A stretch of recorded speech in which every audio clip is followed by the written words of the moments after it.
Staff? All right.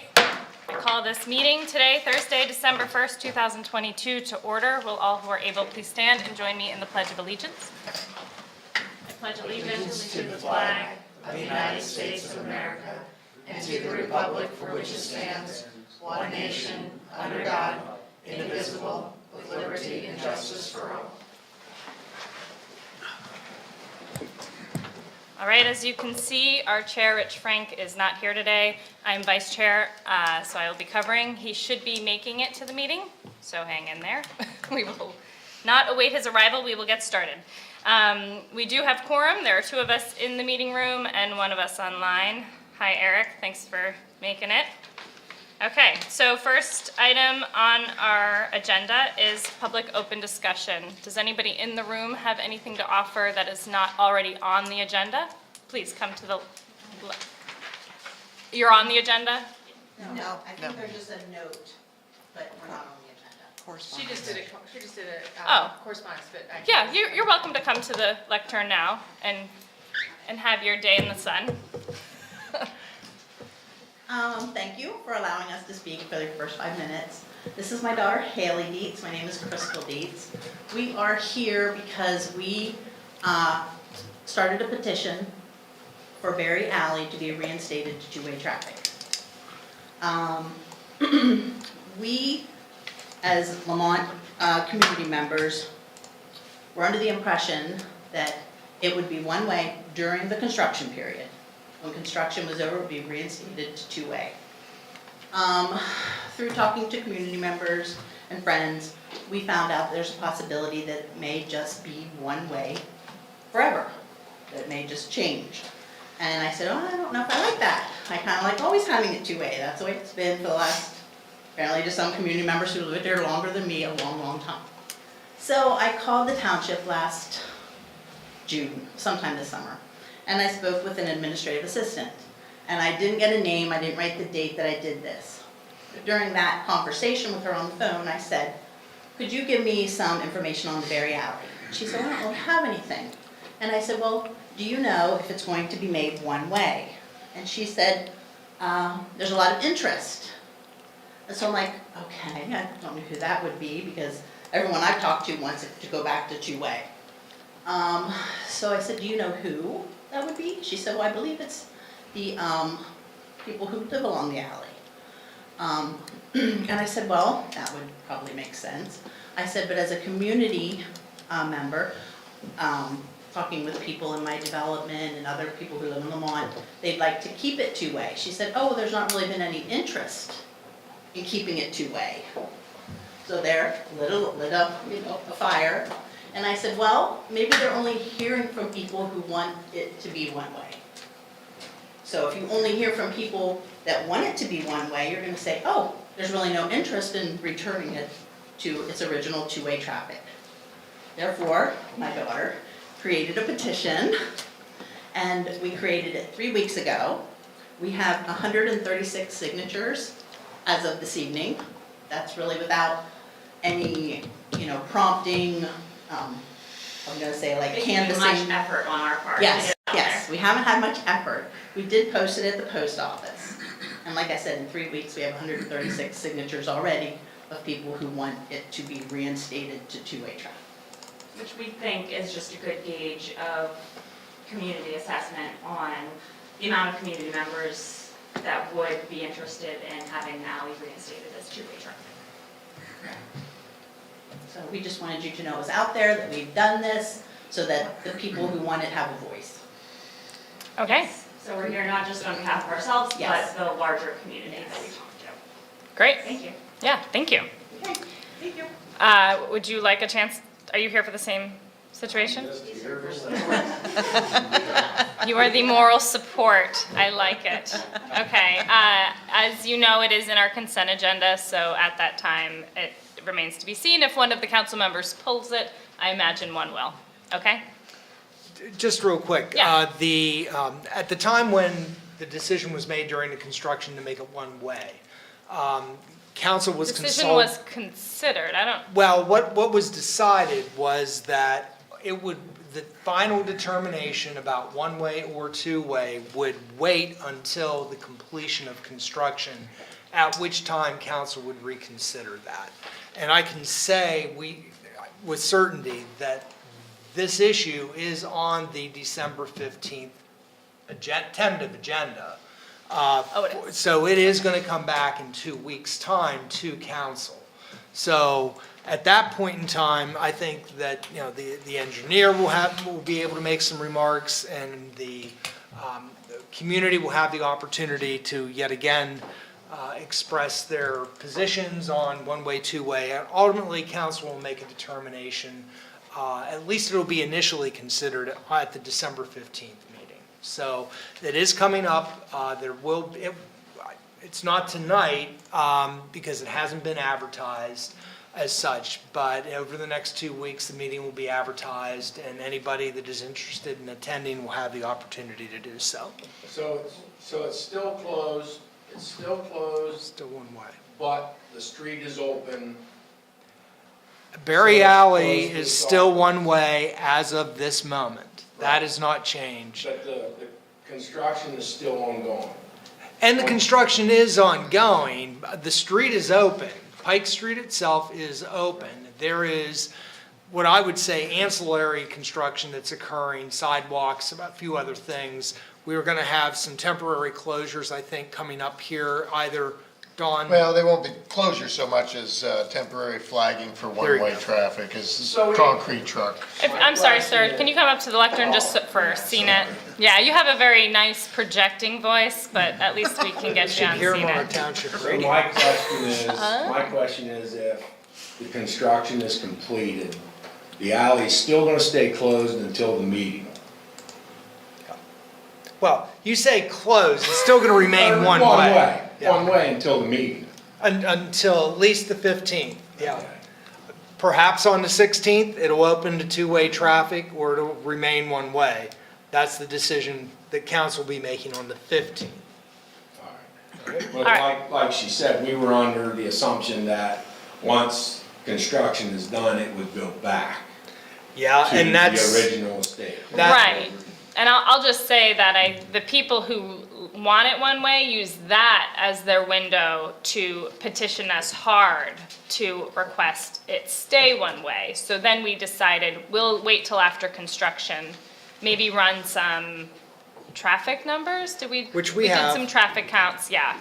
So I'm glad that you're tuned in, and we'll have that discussion on the 15th. All right, thank you. Yeah. I'm going to call an audible since this is the discussion at the moment, the discussion topic. Are there any council, and so maybe it doesn't need to be pulled later and I'll save your evening. Are there any council members that have anything to add about this for staff? Anything extra you'd like to see on the 15th or yeah, Dustin? Yeah, I mean, I would just add that I was under the assumption too that it was gonna revert back, as a council member. So I also did not know that until, further inquisitory. I think the last council meeting I asked that and had that clarification, or 2 council meetings ago. Yeah, I mean, I'll just say right now, I'm in favor of it reverting back to two-way. I also used to live on Cortlandt Avenue or Cortlandt Drive, and I know that that gets used heavily. So I encourage you to reach out and get more signatures. I think that will help weigh on decision-making for my fellow council members. Thank you. And Eric? Yeah. Yeah, I wasn't going to say anything, but I think I just want to reiterate what Carla said. The decision was that it would be one way temporarily until the construction was done. So, I mean, that's kind of the default position right now, is that the one way would end. So as Carla said, it's probably incumbent on those who want it to remain one way to make their case.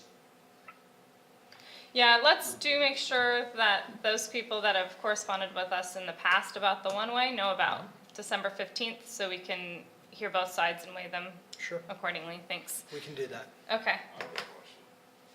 Please go to the lectern.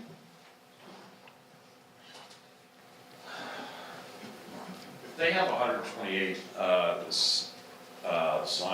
signed petitions now. How many inquiries have we had to date about making this one way? If you have 128 that they have already in a week, how many have petitioned or sent correspondence to make it one way? So the conversation right now is not a decision whether or not to switch it back or forth. I'm just asking a question. You said you had inquiries. Did you have 5? Did you have 10? Less than 128, Ed. Okay. All right, okay, this isn't actually an item on the agenda, so we'll move forward. I appreciate you coming tonight and taking part in local government. Anybody else for open discussion? Online, anybody? Do you have one more comment, or you're, okay, thanks. Okay, great. So, special presentations, first up, we have Spring Creek Watershed Commission update by your favorite Spring Creek Watershed Commissioner and mine, Bill Sharp. No, I'm afraid we lost our favorite one. Yeah. Okay, Bill Sharp, I'm the alternate to Spring Creek Watershed Commission appointed by the township, giving the annual report this year. Mike, if you put up the map. Okay, this is Spring Creek Watershed. As you can see, we have a valley that is kind of outlined by some ridges, and this is... That's a really bright laser. This is Spring Creek Watershed and its tributaries. This is the surface water. Wow, get it. And you can see there is also a groundwater, an underground watershed, that is 175 square miles. Hey, Bill, we're gonna give you less of a There's a red one right there. laser and more of a pointer. Okay, I think I'll be through with it. Okay. Okay. I got this as a Star Wars movie. It's actually a light. So, need more vacancies on council.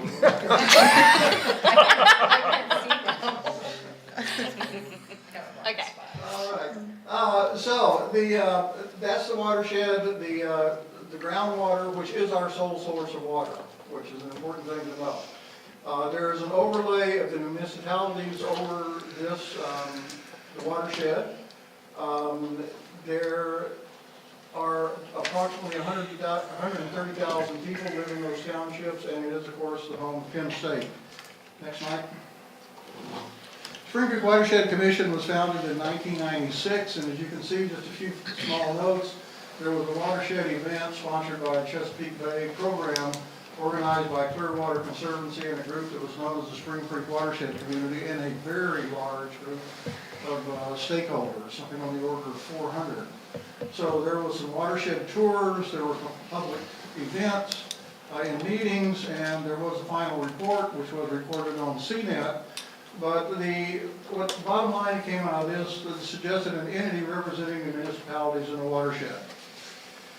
So the Spring Creek Watershed Commission was organized under the Center County Board of Commissioners in October 1996. There were 12 members, which is the same now, 26 years later. And the mission statement in 3 quick words is vision, leadership, and plan. Now, over the first years of the Watershed Commission, there were, first of all, funding and staff. And I'm not going to go through these, but this was just a list, an example of a list of the type of things that the Watershed Commission accomplished. Highlighting this and going into where we are now, and we'll be going into next year, is in 2003, the Spring Creek Watershed Plan Phase 1 final report was completed.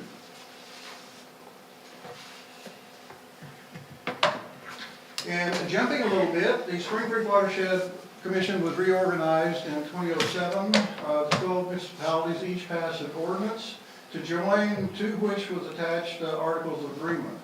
And I need to indicate that this was by then, at the end of funding, it was a pretty quiet phase, and it kind of fills into where I'm going with this. I was first appointed by College Township in 2011. I think Don and I are the 2 longest serving members of the watershed, and Amy spent quite a while representing the State College Borough. So we've got a lot of watershed here tonight. Since I joined, there was a few things that occurred. The Watershed Atlas Committee was formed in 2015. And Mike, if you'll go to the next one. I need to point out, down at the bottom, this was done by a group of volunteers, average age probably over 70, that produced an online watershed atlas that's sponsored by the Spring Creek Watershed Commission.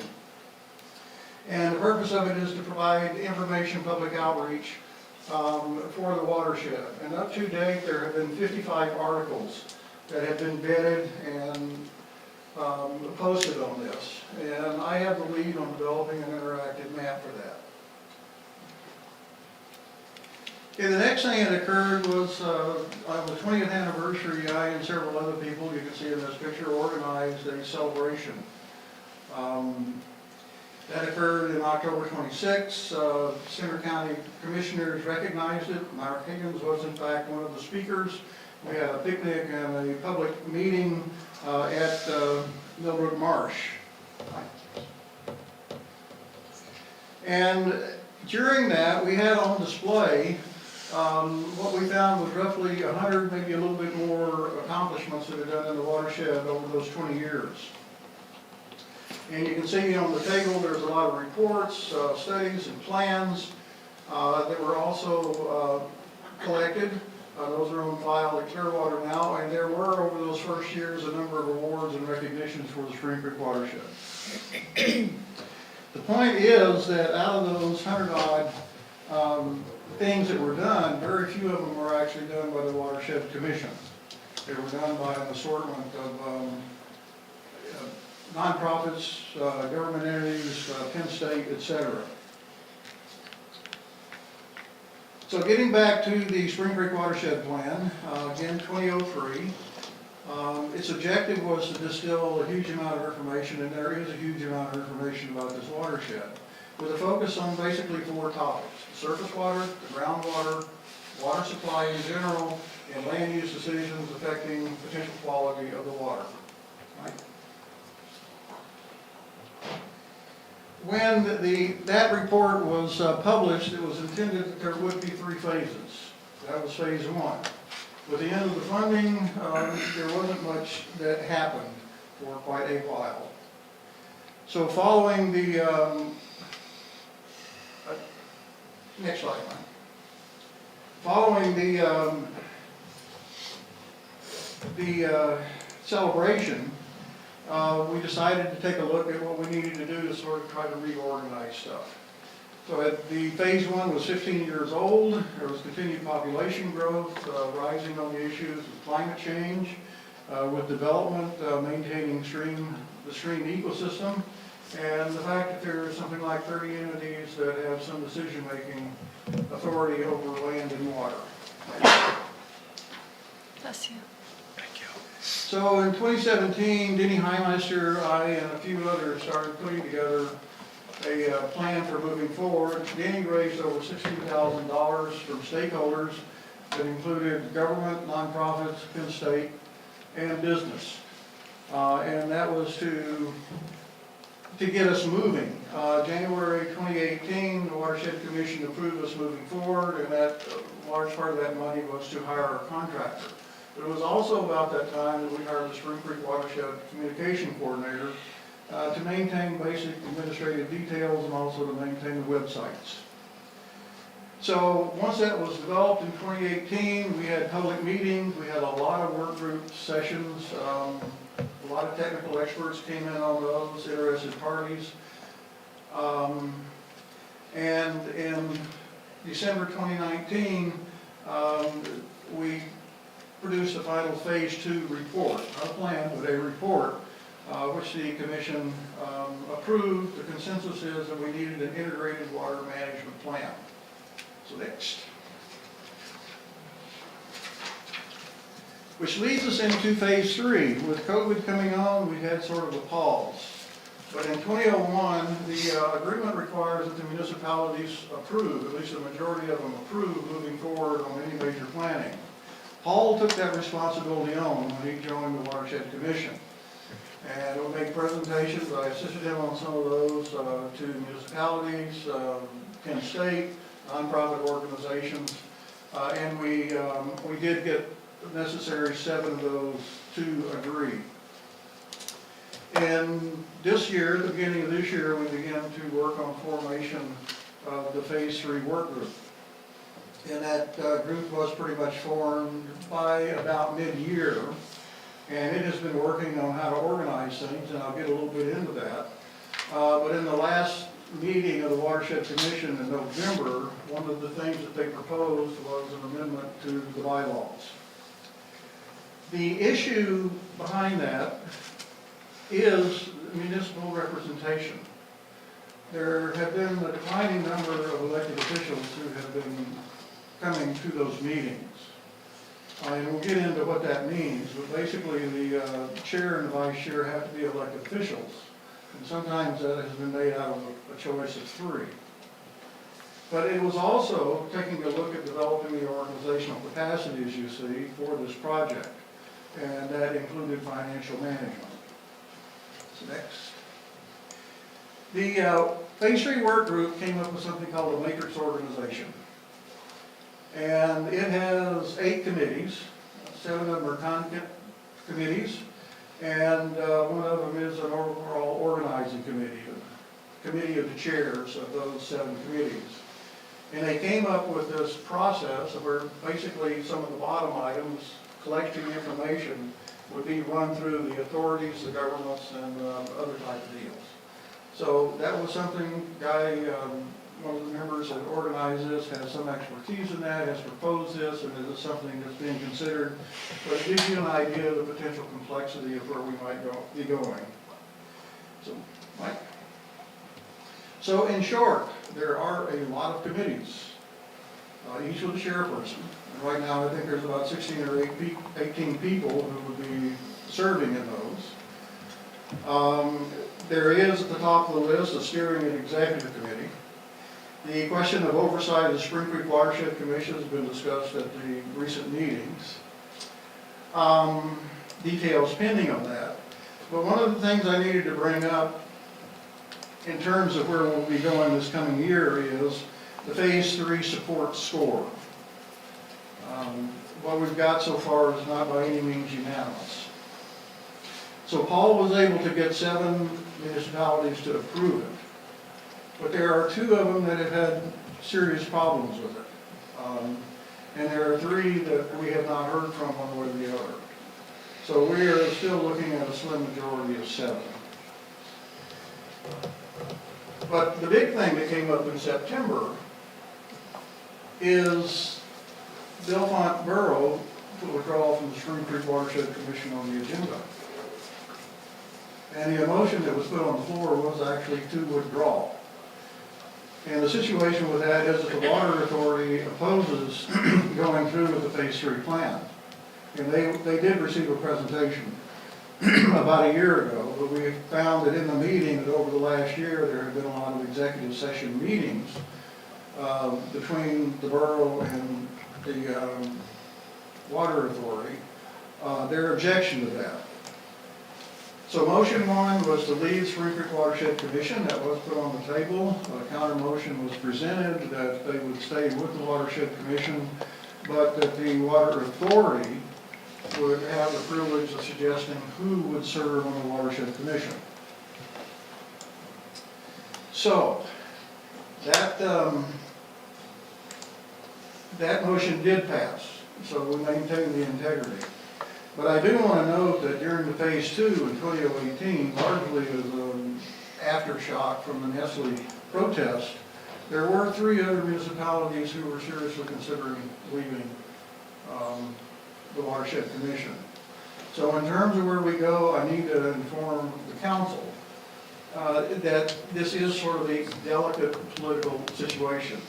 Not anything necessarily unusual, but where we go with this in the future, I just need to make that point.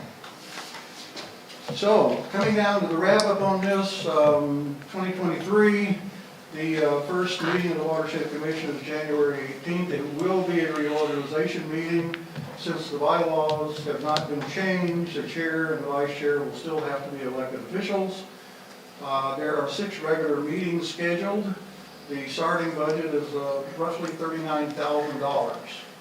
The agenda will start out, first of all, with bylaw considerations. I'll get into that. The initial phase 3 planning process, getting down to the organization. There has been some recommendation of an executive director, and obviously what we're looking at is going to require some additional funding.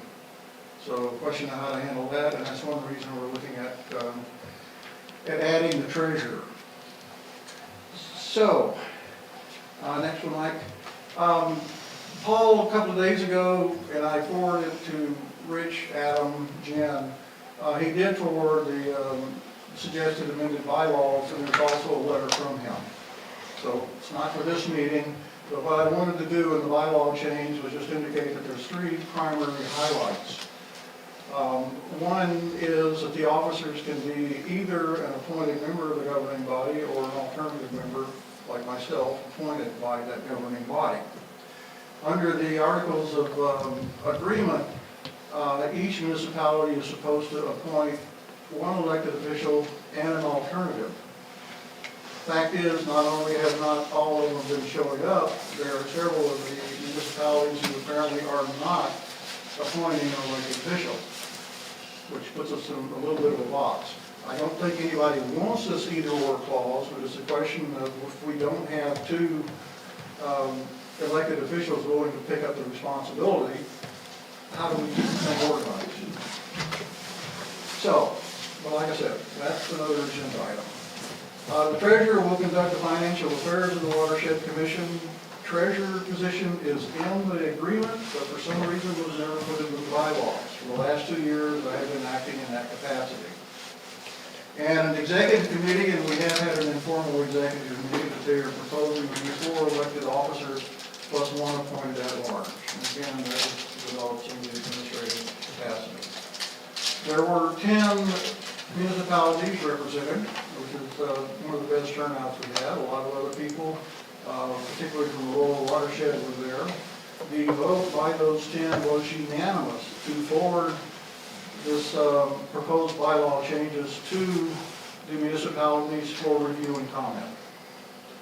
And as you will see when you get to, I copied Jen on the agreement, Articles of Agreement. As you'll see on that, and as Adam very well knows, and Don very well knows, nothing the Watershed Commission can do as a commission is binding on anybody. They only recommend. So it's a question of how many votes we can get to support this. So, next slide, please. I'm going to close this. I want to express some appreciation for Paul Tagak. When he came on board 2 years ago, he picked up the issue of municipal buy-in, and that was a pretty significant bit of work. A lot of negotiation went into it. He did a good presentation, nice short 10 minutes. He has served as chair this year, and I think it's been a very important year for him to serve, because as we're getting the phase 3 work group formed, he has helped facilitate trying to get that in good order. It is a complex thing. The people that are working on it are enthusiastic, they are talented. A lot of them are members of the Trout Unlimited, and there's not a few that are also and/or affiliated with Clearwater Conservancy. So there is a lot of interest on their part in moving this forward. And like I said, they do have considerable talent to do this. But as we went into November particularly, and as Paul was attending some of the meetings, he is recommending a balanced approach. So we've got to get everybody in. We cannot have a one water plan if we don't have unanimous support, or at least significant support, without unanimous support from the members. So Paul's parting advice in this last meeting with you, and you'll see it in the letter, is he is strongly encouraging you to appoint another council person who, for at least the start, will need to take a lead on that so that we can get into this reorganization and sort of get the conversation at the table going. But he also has recommended, he's asked me, and I think he mentioned this at the last meeting, that the alternate be appointed to provide support for that council member, not just an alternate, but to provide direct support.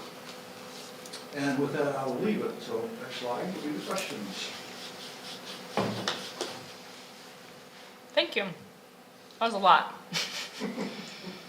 I've been very busy. Any questions immediately from council? Yeah, Eric. Yeah, hey, thanks, Bill. Great presentation. 2 questions. Well, I'll weave it into one. Assuming no change in the bylaws and with Paul leaving, how many elected officials does that leave you currently? Generally, talking about the ones that generally show up. Yeah.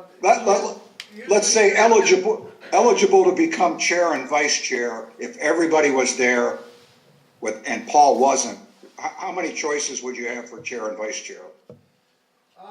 That's kind of difficult because both Paul and the vice chair are leaving this year.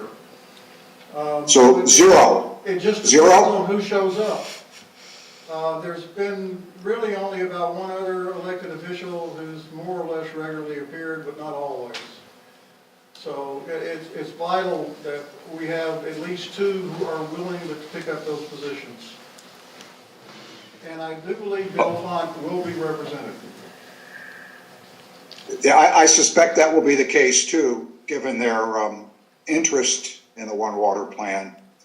But there is no plan to change the bylaws in that area, correct?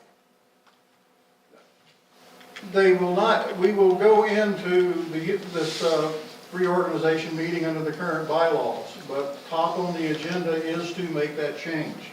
But again, that will be considered at the next meeting based on input from the various boards of supervisors.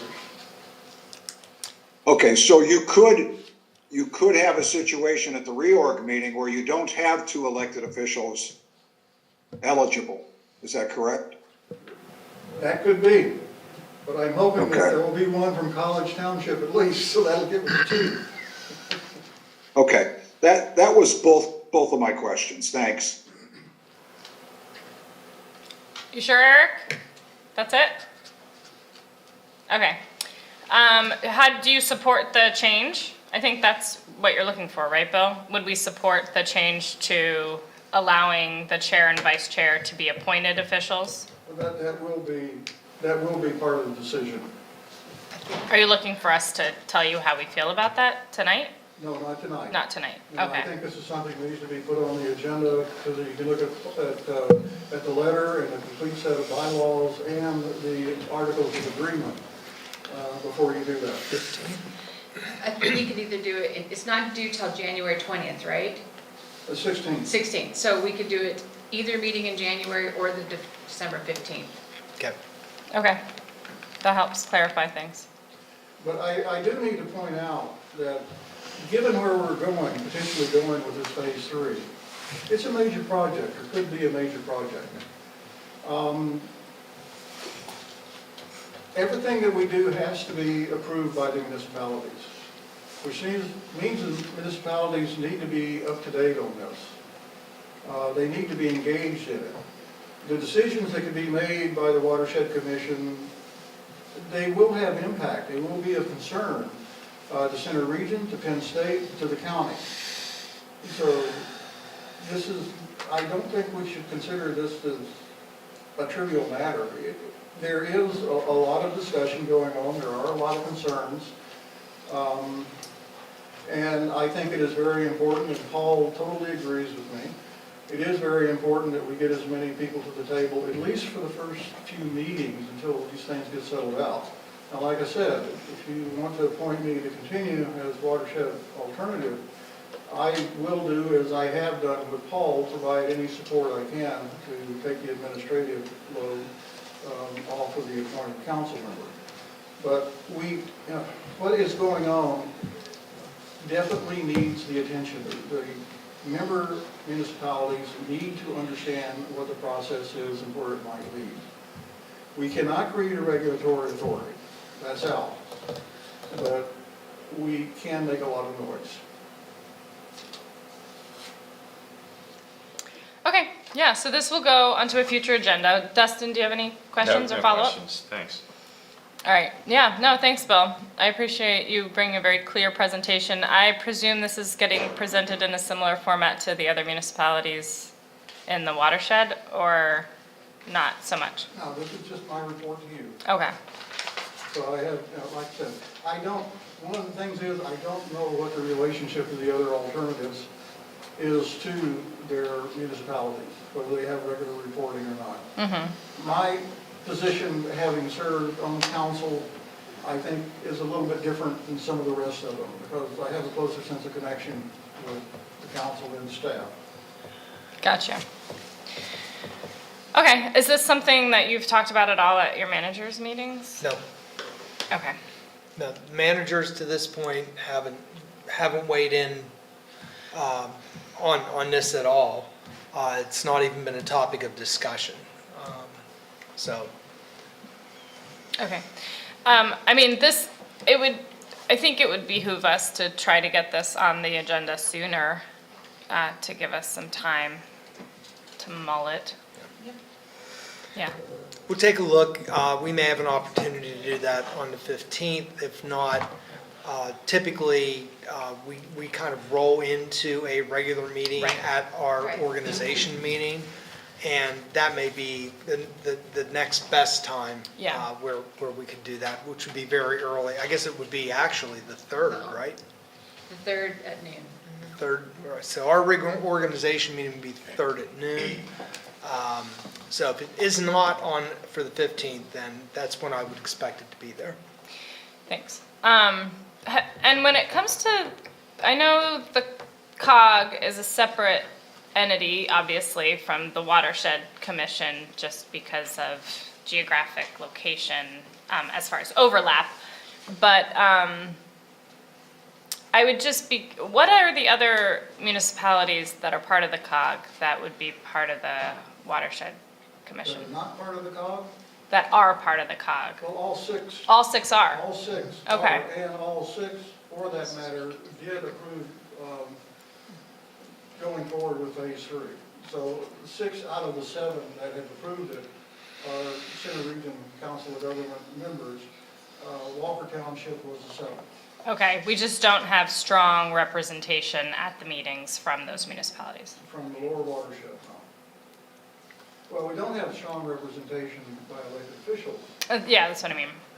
I think only about 2 of the municipalities that really have an elected official very much show up from the top. Okay. There's been a lot of turnover of elected officials, as you know, within COG municipalities in the past few years. And I just wonder if a presentation at the Climate Action and Sustainability Committee might behoove you. So we can talk offline about that. But that feels like, I mean, this is adaptation planning. This is, this falls in line. It's similar conversation, so. Okay, thanks, Bill. Any questions from the public while he's here? None? Okay, Thank you. thank you. All right, next on the agenda, we have P1, All Nations Bible Translation, Final Subdivision Plan, Tax Parcel 19-4-134, 150 Nations Lane. Lindsay? Thank you. We have present tonight Brock Strayer from Eads, the engineer representing the owners, and we also have someone from All Nations in the audience with us tonight. So I put together just a brief presentation. Mike, if you don't mind scrolling through. This is the All Nations Bible Translation Final Subdivision Plan.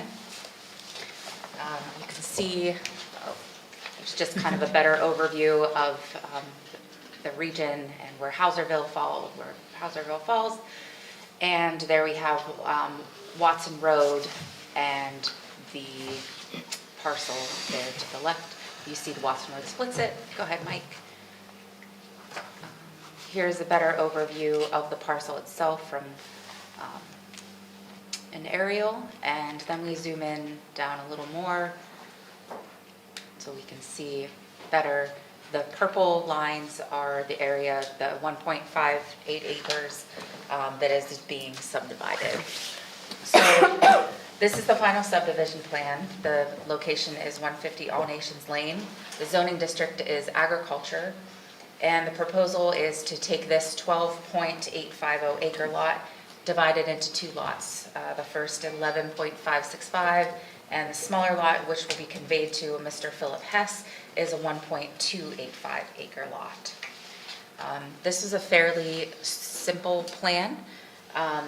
It's just one new lot being created. The biggest concern that staff had during this process, the review process, was to ensure, excuse me, to ensure that the existing private driveway easement is memorialized on this plan. So agreements have been and are currently in place for those. The agreements consider access, ingress, egress, maintenance and upkeep, cost, and management of the maintenance and keeping of the funds. So that's all incorporated into the agreements that we have in hand. The engineer has completed all of the, has satisfied all of the comments that staff has had over the past few weeks. And the last remaining here are in your memo tonight with a conditional approval plan, with the exception of adding the easement, because they have added that already.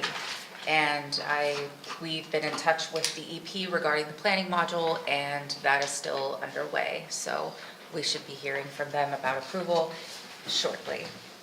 So just quick and easy, and I have the conditions up there if council is so inclined to make a motion to approve this. The planning commission did see this back at their November 15th meeting, and really didn't have major comments. Yes, Adam? Just one question. Is the planning module, the approval, a condition of the plan or not? It's in the subdivision and land development ordinance, so the one that covers address to the Gotcha. satisfaction of the township, yeah, that's Very covered good. there. Thank you. Okay. Any questions from council or comments? Dustin? I don't have any questions. You might want to unshare so that you can see Mike. Any comments? Eric. He's raising his hand. If Eric does, I mean, Yeah, he otherwise has- I'll. Eric? Eric, do you have any questions or comments?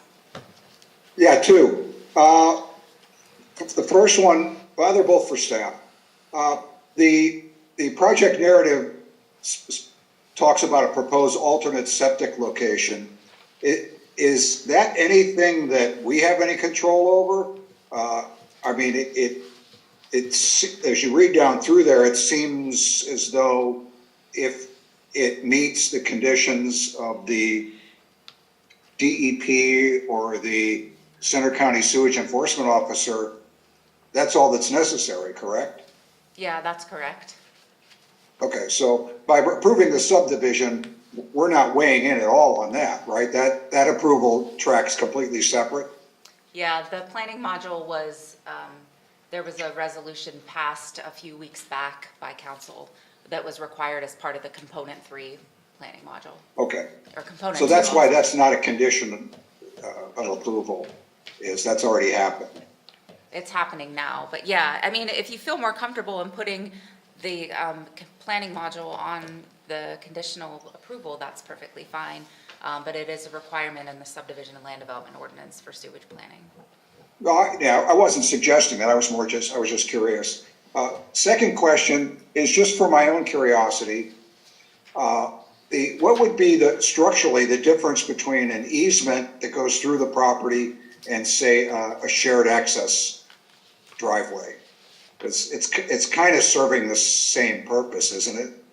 Or does the new lot have its own access? I don't see a separate access. Yeah, the shared access agreement it's not a shared access agreement, it's a private driveway easement. And it's shared by 9 lots. Okay. All right, so it's just going from 8 lots to 9 lots. Yes. Okay, that's all I had, Carla, thanks. Okay, that satisfy you? Yeah, okay. Any comments from the audience? It's a very patient audience. You good? Okay. And the public? Nothing? Okay. All right, I move to approve the subdivision plan of All Nations Bible Translation dated September 6, 2022, and last revised November 22nd, 2022, subject to the following conditions. 1, within 90 days from the date of approval by council, all conditions must be satisfied. Final signatures must be obtained, and the plan must be recorded with the Center County Recorder of Deeds Office. Failure to meet the 90-day recordation time requirement will render the plan null and void. Number 2, pay all outstanding review fees. Number 3, address to the satisfaction of the township engineer any outstanding plan review comments from staff.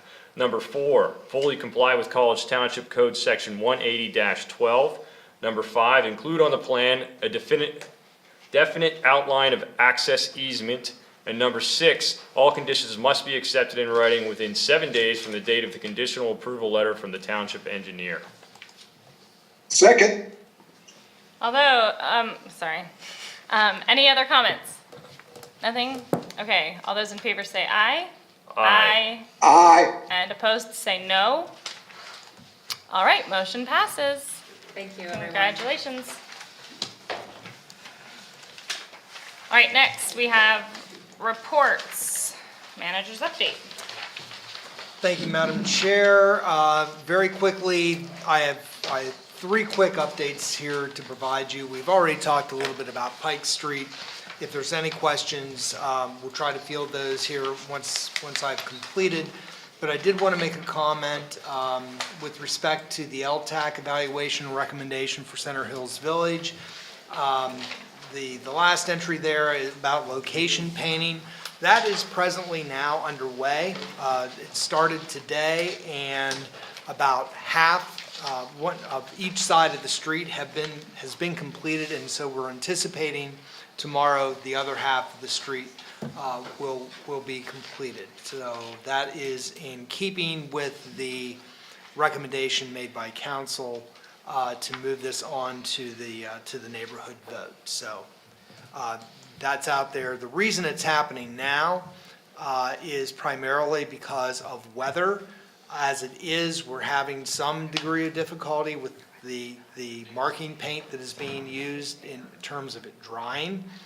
And any later in the season, and anticipating a January vote, we wanted to be sure that we had, in a timely fashion, those line markings made so that people could see what the impacts would be. So that continues and will finish up tomorrow.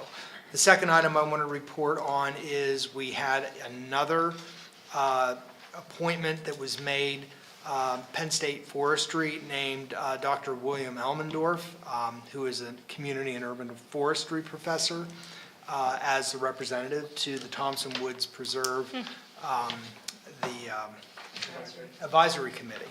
So we're starting to fill out those positions rather nicely. We still have a need for, in College Township's case, volunteers, ABC members to step forward, people that have an interest so that they may be appointed by council to serve on the governance committee. And likewise, the borough needs also to name representatives to the governance committee as well. But that continues to make slow but steady progress. And the last item has to do with the proposed casino. For the purposes of keeping people up to date, there was no action in November on the petition to intervene at the Gaming Control Board. We have been informed that tentatively the petition to intervene action is on the Gaming Control Board's agenda for their meeting of 12/14, but that could be pulled, it may go forward, but that's the update. And if there are any other questions on any other elements of the manager's update, I'll be happy to try to answer those. All right, any questions for the manager? Yes, Eric. Thanks. Question on the CFA grant. The report indicates potential or possible decision in December. Is that our guess, or did we receive information that indicated that. Yeah, initially when we did the update, Eric, we were thinking that there may be a December meeting scheduled for CFA since they did not take action at their November meeting. To date, that meeting has not been scheduled, so I think at this point, we're probably looking sometime early 2023 before there's a grant award announcement at a CFA. Okay, two more. Two suggestions. If we haven't actively solicited volunteers for the Thompson Woods openings, I would like to see us do that. Just for form, I don't want us to be the last two to appoint. I don't want there to be any perception that in any way the township is holding up this thing moving forward. And lastly, the completion of the streetscape project is really exciting to me, because I'm weird like that. But given that there's so many cosmetic elements to be done over the winter and in the spring, are we planning to hold an event sometime in the spring, some kind of celebratory ribbon cutting thing? Yeah, I would anticipate that there would be some type of a recognition, celebration at an appropriate point. And I think that we want to have the project essentially complete in total. So that's probably sometime late spring for maybe a dedication kind of a situation. Correct. That would be great. Too much effort over many years has gone into this. And I think when everybody sees what came out of it, they ought to be extremely pleased. And I think that it's worthy, the effort merits some kind of an event. Thanks. Yep. Just a real quick comment. We have been soliciting for filling vacancies on ABCs, including those two appointments to the Thompson Woods Governance Committee. We not only have surveyed all of our existing ABCs for their interest in those positions, but we have been utilizing our social media accounts as well as print advertising to get the word out, and we'll continue to do that. Just as a reminder, we're also soliciting for individuals to fill the current vacancy that we have on council. And so to date, we have no actual applications. So in addition to vacancies on ABCs, we have a rather important one as well to fill with respect to council. So we'll continue to kind of beat the bushes, if you will, to see what kind of support we may be able to garner. So Adam, little does the new council member know that if we don't have a Thompson Woods appointee by the time they're appointed, it's a 2-for-1 deal, right? Possibly. I think that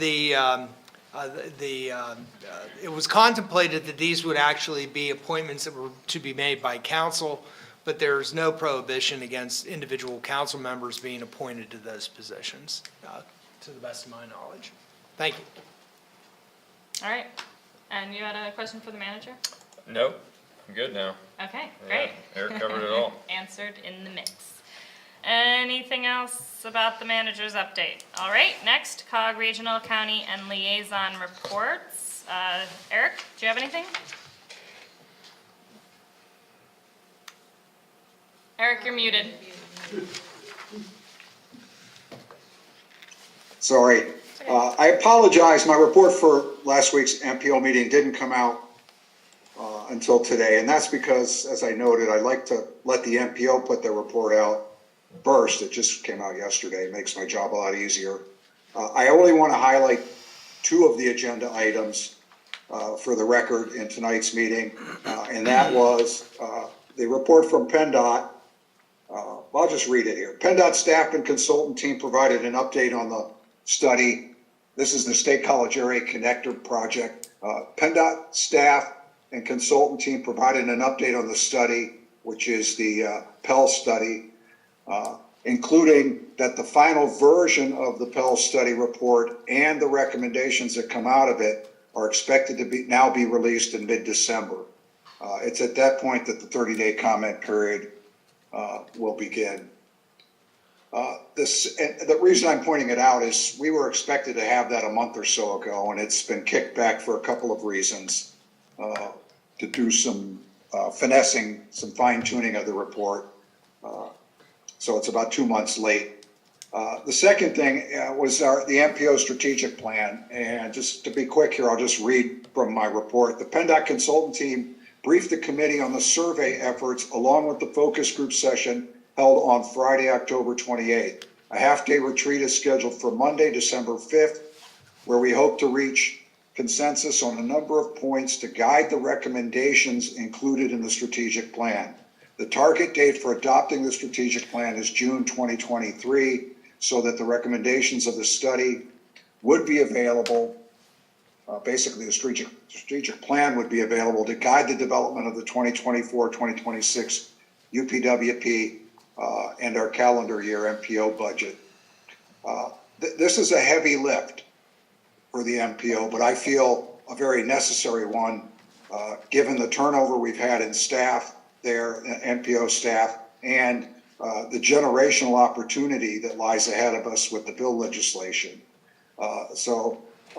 College Township has been well represented through this process.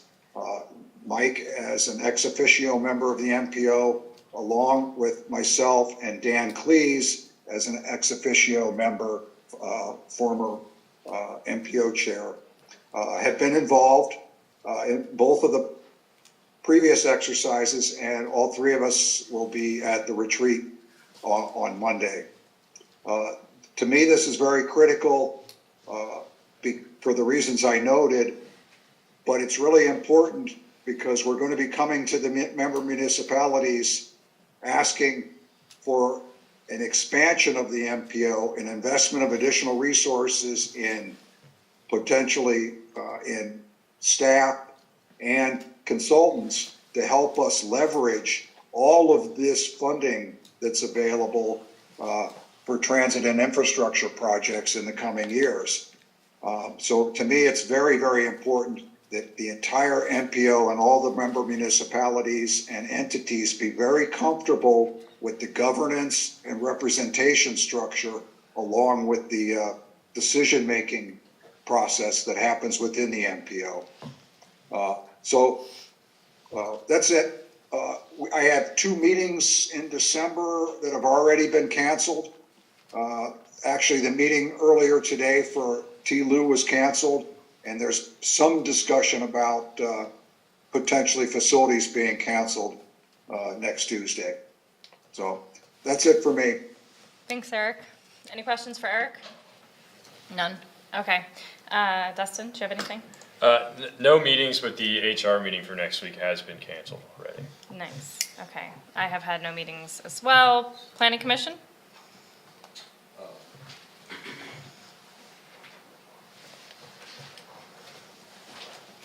We met on the 15th, was the last meeting. During that time, we reviewed the All Nations Rose Lane and approved that, which you saw today. Rose Lane, which was a condominium, it appears that that's been withdrawn now. Correct. No, not withdrawn. They just did not want to present tonight or requested it be tabled, so we removed it from the agenda. Okay, will that be coming back to us? Not quite sure yet. Okay. We had a concept plan for Stockers land on Benner Pike. There's a possible sale of that land. That will be looks like it will be a credit union going in there. We saw a conceptual plan. We had a couple comments about the ingress and egress into that lot.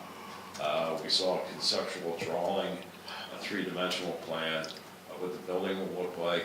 The building will be it will be somewhat similar to what Ollie's looks like. So it will be two-story building. It will be different colors. It won't be just a plain Jane building. And this will be a credit union coming out of the Huntington area. So at that time is, once that is completed, then the sidewalks that we provided a waiver for that front portion of the Stocker land will be put in. So we also went over the request for the qualifications from the consultant for Dale Summit. We went through those. Lindsay did send out to the 11-member panel that was helping with the consultant and sitting through the interviews, the contracts. We had a period of time to comment on that. I think Lindsay got all those comments back. Other than that, our next meeting is on Tuesday. Does anybody have any questions? Any questions? None, thank you. Okay. All right, next we have Diversity, Equity, Inclusion Report. At this point, we do invite the public to offer any comments. I don't see any. We had one, it left. Anybody have anything? All right, seeing. Oh, yeah, I Oh. apologize, thank you. Fell asleep at the wheel there. Yeah, there was to be a meeting this week, dealing specific with DEI issues here locally, anti-bias coalition discussion. That was postponed, the facilitator of that had a family emergency, so it'll be rescheduled here at a later date. But once we have that, I'll provide a report to council once we go through that meeting. Great, thank you. All right. All right, up next we have the consent agenda. CA1, approval of the November 3rd, 2022 regular meeting minutes and the November 14th, 2022 special meeting minutes. CA2, receipt approval of the following correspondence. A, email from Andrew Schaefer, November 2022, regarding the casino. B, email from Alyssa Hunsick, 11/18/22, regarding Mount Nittany Road closure. C, email from Beth Betts, November 17th, 22, regarding Berry Alley. Email from Ned Balzer, 11/18/22, also Berry Alley. Letter from Keystone Water Resource Center, 11/13/22, regarding Spring Creek Water Resources Monitoring Project. Email from Matt Whitman, Center Concrete, 11/19/22, regarding thanks to College Township staff. G, email from Sally Sherman, 11/20/22, regarding casino. H, email from Nancy Cohn, 11/21/22, regarding casino. I, email from Lori Jeffries, 11/21/22, also regarding the casino. J, letter from Pantera, 11/15/22, regarding time extension for Stocker Auto Body Shop, extending it to March 12th, 23. K, letter from Pantera dated 11/22/22, regarding time extension for Nittany Casino to March 11th, 23. And L, email from Crystal Dietz dated 11/26/22, regarding Berry Alley petition. Would anybody like any of those pulled for discussion? Yes. CA2 B and C, please. All right, we got B and C. Anything, Eric? Yes? You're muted. Oh, it's all right. We've all been there. Just a comment. I almost feel like we ought to read CA2F into the record for anybody paying attention on CNET. All right, I'll let you pull F. Okay, can I get a motion to approve all, you said B and C? Yes. All but B, C, and F. I so move. Second? All those in favor say aye. Aye. Aye. And opposed, say no. All right, motion passes. All right, CA2B. Yeah, just a quick question for staff on B regarding that road closure. I mean, is that something that needs an action from us, or you guys just go ahead and approve that? Like, how's that work? Typically, we would, It has worked a variety of ways over the years. This is. Yeah, I'm just asking about the process, because Yeah. it seems odd that you would send a letter to do it, right? Right, yeah, typically, Yeah. depending upon the timing, this is a decision that we would make administratively if there was not much time. Typically, we always accommodate these requests. The fact that the request came in advance, we thought it was appropriate to go ahead and forward it on to council, more as a reaffirmation of that past practice. Okay. And what is your, Oh, absolutely, Yeah, yeah, I okay. mean, there's no, there is no issue, we've done this on multiple occasions in the past. I would recommend that the council approve or consent to allowing the road to be All right, closed for this. all right, so then, yeah, so within the consent agenda, approving that, then we give our. There you go. Got it, okay. And then C, which is the email from Beth Betts regarding the Berry Alley. So this is the one that had the suggestions for signage and stuff. I'd just like to see that added to the next time we talk about Berry Alley, if that could be. Yeah, we can do that. We're anticipating being able to provide kind of a wide range of information to council when this comes up next, excuse me, at the next meeting as part of the agenda. We do have traffic counts from various times from using our speed sentry devices. You know, I had alluded to the fact that, you know, the engineer has been taking a look at this. And so we will be packaging a lot of that information. We'll be sure that we can include this as well. Okay, thank you. thank you. And Eric, F? Can I do the honors? Yeah. Sure. If you like. All right, thanks. This is a letter from, well, I think I'll just start. I think, yeah, it says it at the end. Good morning, Mr. Frank, who is our chair. I'd like to take the opportunity to thank and commend College Township's field crew for the work they completed on October 14th, 2022 in aiding the recovery of a disabled vehicle. One of our ready-mixed concrete trucks left the roadway and became stuck in a soft field, requiring the aid of a towing company to recover it. However, the truck was unable to be removed from the direction it came due to the steepness of the terrain. The decision was made to extract it from a different direction, but the path would require the removal of trees and scrub brush. Mr. Jared Northridge was also on scene at the time and offered help in having the township's field crew come out and remove these trees and vegetation, essentially opening a clear lane for our vehicle to be extracted. To describe the township's crew as anything other than professionals would be an understatement. The crew arrived promptly and set to work immediately. From donning their PPE to examining the terrain and removing the trees, the work was completed quickly and efficiently. It was impressive. A lane was opened up, which included the crew going above and beyond what was asked of them when they removed the multiple trip hazards, vegetation, and dead trees that had previously been lying on the ground. As this was an event that was unplanned, we greatly appreciate how quickly the crew arrived on scene and completed the work. I hope the township and the residents value the field crews that work tirelessly day in and day out. We certainly do. Sincerely, Center Concrete, Matt C. Whitman, EHS Director, Center Concrete Company. Yeah. So kudos to the staff. I mean, we know this stuff because we're close, but we know what kind of staff we have, and I'm not sure America does. They do now. It's very patriotic. Thank you, Eric. Too bad Rick didn't say. Wait. Oh, yeah, right. We should have read that a little earlier. Yeah. My question was, did they save the truck? They did. Wow. Are they installing a guardrail there now? Maybe planting a was- few trees? I don't know, it was a rather unusual set of circumstances Yeah, it that was, led yeah. to the What a wild incident. yeah. situation. Thanks for all your help with that. All right, so with that, I will accept a motion to approve CA2, B, C, and F. So move. Second. All right, all those in favor say aye. Aye. Aye.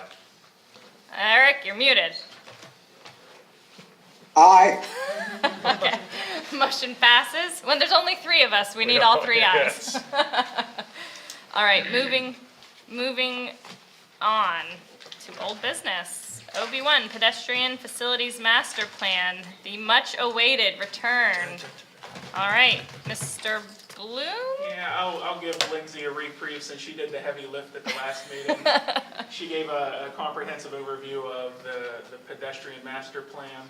And following the public hearing on both the pedestrian master plan and the proposed ordinance O-2204, council had their traditional discussion, and there were some concerns specific to the ordinance, particularly about clarity and flow. And in lieu of wordsmithing during the meeting, I went back and I watched. You tried your best, but that's a lot to try to take in a meeting. So what staff has done was, well, obviously council postponed till this meeting. What staff has done has gone back and taken a look at the section 180.16.1F waiver and have made some revisions to that section to address those specific concerns, particularly about how the process kind of flows, and we also did some formatting work. One of the things that I want to stress, because it's important relating back to the public hearing, is that the revisions that staff made do not fundamentally alter the intent of the ordinance. Obviously that was put out for public review, and in the opinion of staff, the revisions that were made do achieve the goal that council is looking for. I believe as you read through that section now, starting on page 3 and moving through about half of page 4, I do believe we have hit the mark in terms of that improved clarity and improved flow of that section specifically.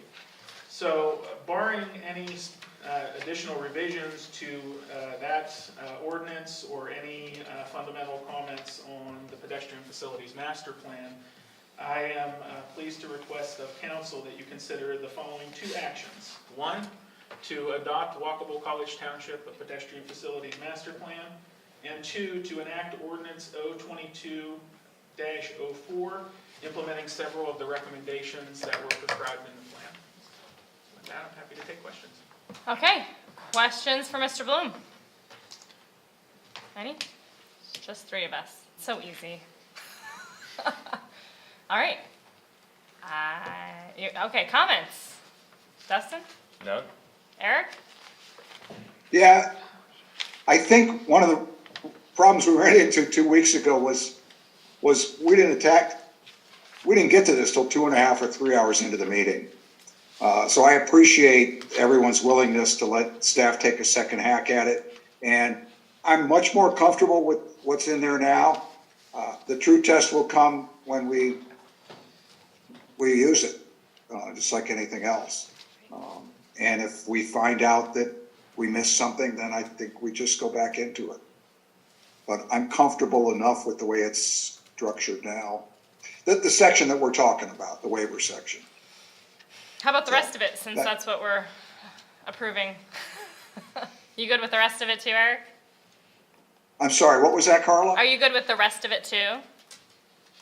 Yeah, yes, I mean, there are some things, but what does Rich always say? Perfect is the enemy of good. We don't have anything right now. So I'd like to see all this effort that staff has and planning commission and everyone has put into this start to move forward, and if we have to, we adjust on the fly. Yeah, I agree.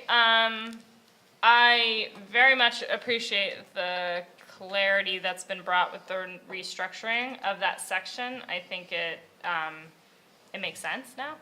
Yeah, and it's achieving what we were setting out to do. I want to highlight one piece real quick.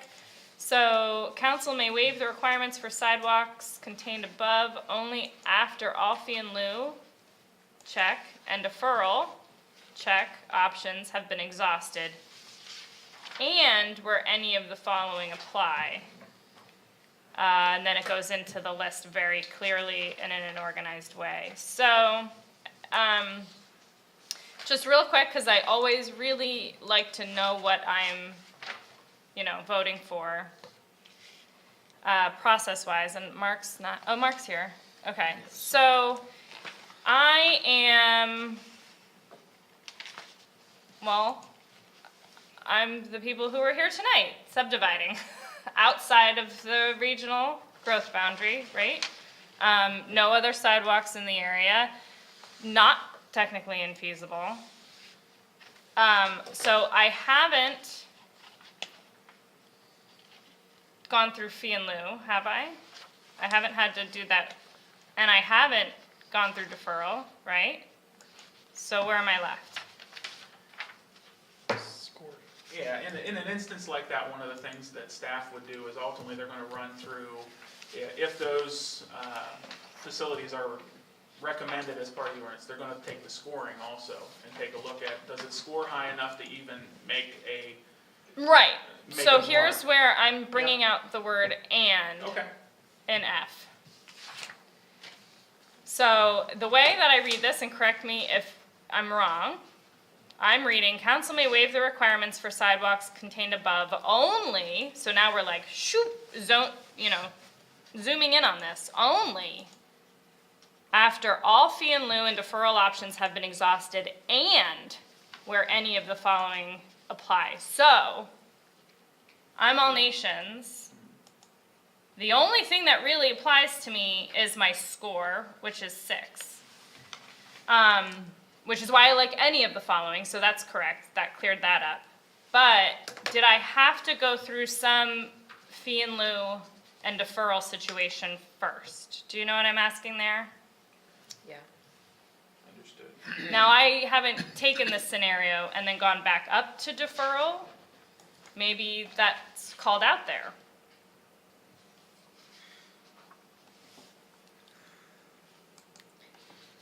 So that's, The particular subdivision that you're talking about would qualify under number 1, because it does lie outside the regional growth boundary sewer service area. I understand that, but F states that I have to go through fee and lieu and deferral, and then and one of these to get to the waiver. Let me ask, at what point does this scoring occur in any part of this process? well, It isn't only, is it? It isn't only in a waiver situation. I mean, the way that we've been testing it has just been, we just get the score. Okay. First, like, one of the first things we do is get the score to determine if it's feasible or not feasible, or, meets the matrix that we've put together. So, So is I mean, is that the first criteria? it wasn't in my opinion, I don't think, maybe that "and" should not be there. Because if the option is, because we thought, okay, so first you pay fee and lieu, then you consider deferral, and all else fails, you go to the waiver.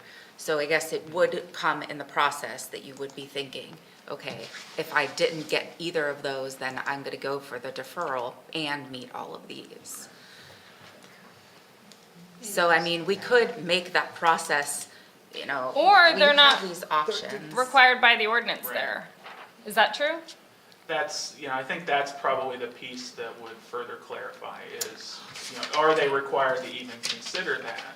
And, that's a point of, I need to revisit the rest of the language, because I'll be honest, when the comments came up the last meeting, it was specific to that section, I didn't necessarily go back. So when we get back, when you go to A about general and sidewalks shall be required, and then it tells you there specifically where. Yeah, that's kind of where, I'm thinking maybe it catches it somewhere else. Yeah. And as long as it does catch it somewhere else, we're good. But, I'm okay with confusing. I'm not okay with we don't address it.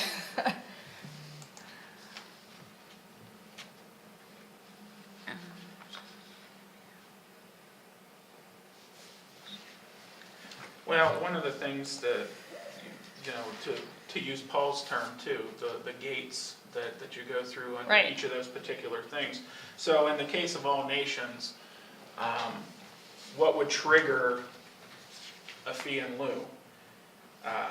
You would have to kind of go through those options. And again, option is a critical word in there as well. Would it be considered a hardship?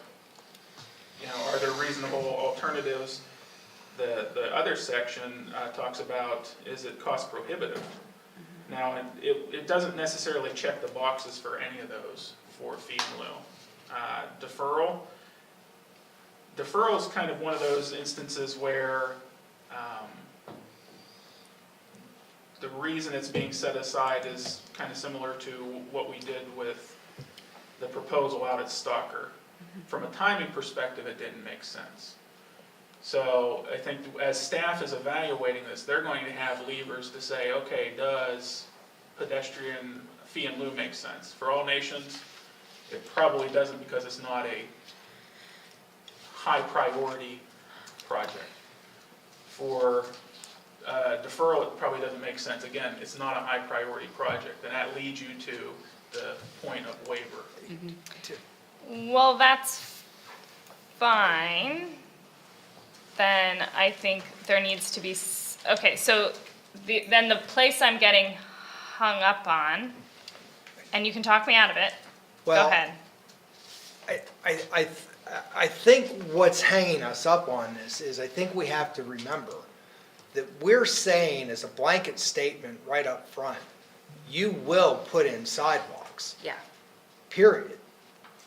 And this ordinance says that. If you're doing something that requires sidewalks, you will put those in. That is the basis from which everything else flows. So the applicant needs to make the argument that, no, it's either there's a cost issue, or it's infeasible, or I'll pay a fee in lieu instead because I don't want to bother to build those things. I don't think they're necessary here. But it's up to the applicant to make the determination about where they're going to go in this. Are they going to pursue one of these other options that we have allowed for under the auspices of the fact that we have said you will put in a sidewalk? So in this case, what All Nations would do would be they would go directly to the waiver and meet one of those criteria,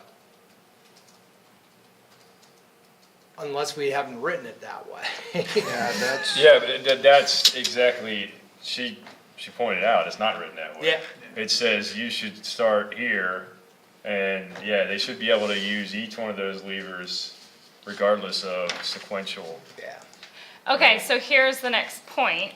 This feels like an easy, All Nations comes and says, hey, we're out of the growth boundary. Hey, we have no development. Hey, we're just subdividing so we can have a septic system where we need have a it. score of 6. And we have a score of 6. Can we have a waiver? This says council can't even grant them a waiver without them jumping through each of those hoops, because only after that only piece locks council in. But we got one more meeting this year. Okay. Well, I Okay. wonder if it's as simple as that though, Carla.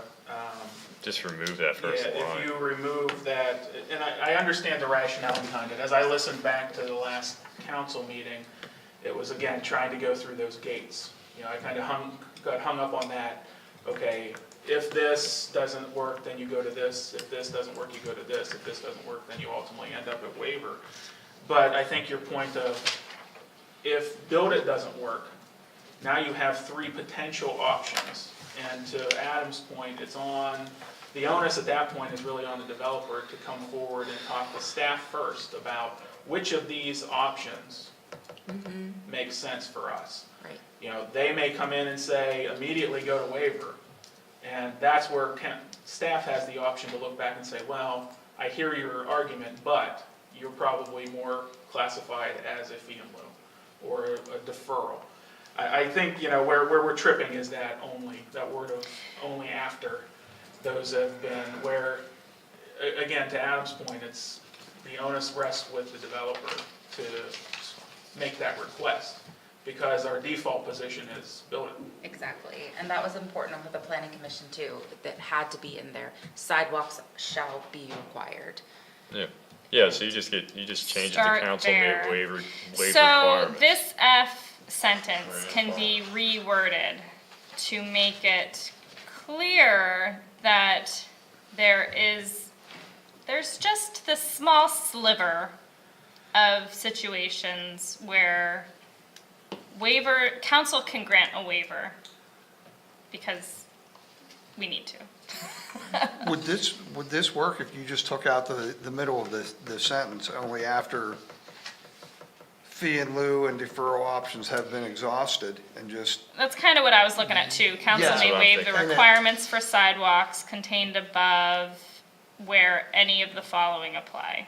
that actually that would be a very simple fix. I have to agree with you there, Carla.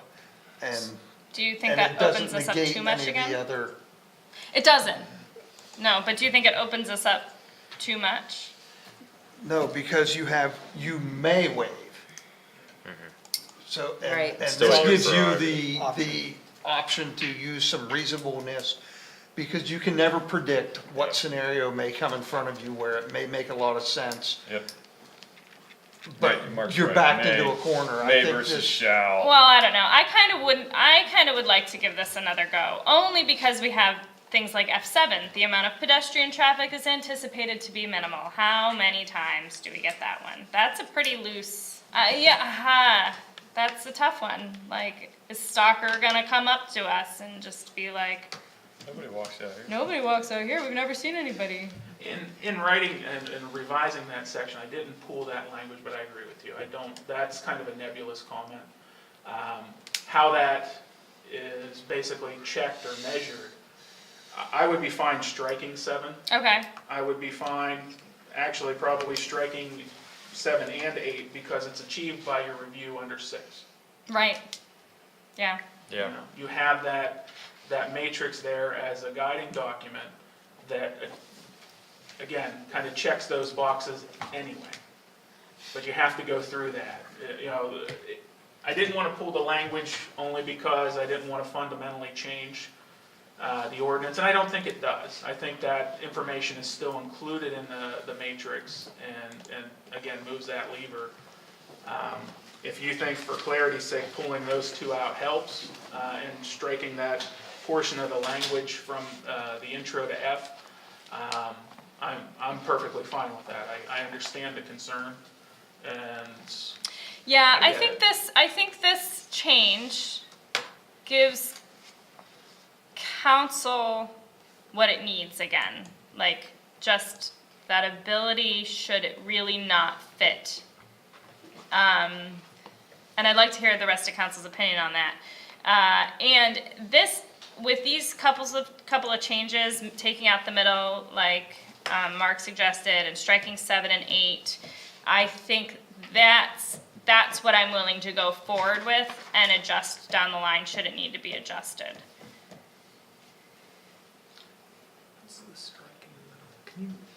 yeah. Can we reread what the Yes. strike in the middle So, of F F, would be? waiver, council may waive the requirements for sidewalks contained above where any of the following apply. Okay, so strike only after all fee in lieu and deferral options have been exhausted and. Okay, so now reads, council may waive the requirements for sidewalks contained above where any of the following apply. And the striking of 7 and 8. Do we want to advertise for a public hearing? No, I don't, there's not a need to. Let me question this. Okay. So when I read G, technically infeasible, it looks to me as if the power to grant the waiver is now taken from the council and given to the township engineer, if so deemed technically infeasible. And I don't think that's the intent of the ordinance. No, and bear in mind, to that point, it goes back and is tied to item 4. So if they have submitted a technically infeasible waiver and it's been reviewed by the township engineer and concurred with, then you have that mechanism to grant the waiver. Staff is not granting the waiver, the council is. Yeah, and so then we look at 3 under F, that's part of technically infeasible. Correct. So why do we have it up in F? Mostly, I think because we were trying to keep the language the same when we switched, I mean, at least from this last revision. We're trying to keep everything in there and just kind of making it flow. Dustin, are you saying F3 Yeah, is related to technically infeasible? yeah, if we look at technically infeasible, number 2, environmentally sensitive features such as existing Oh, vegetation. you're saying it's a repetition? It's repetition. Like, if it's got those things, then they should go through Technically infeasible. the technically infeasible. And can I That's a also, strike. Yeah, it's just strike okay, 3 and you so achieve it. strike 3. In F3, strike F3, 7 and 8. 7 and 8. And then the only other thing I'd like to say is instead of council may waive the requirements, it sounds better to me to say council may consider waiving the Waiver. requirements. It just takes away the the pass, go, and collect 200, like, Yeah, I, in drafting this, some of the words that bounced around in my head were, council retains the option to consider a waiver, or, I'm just looking at consistency. yeah, like, just put a little break on that. Right. Yeah, it's not a given, it's you've got to come before council and make your case, essentially. Yeah, I mean, I think that works. It's a matter of what word you want to use, or words you want to use there. I think council simply saying that council may consider waiver of the requirements. How you feeling, Eric? Well, worse than I did when we started this. Yeah, I'm trying to follow, if we, the idea of having to go through both of those gates before we even consider a waiver was very appealing to me. Have we lost that in this most recent go-round? I don't believe so. Okay, feeling better. And I'm not hung up on the wording with council considering the waiver.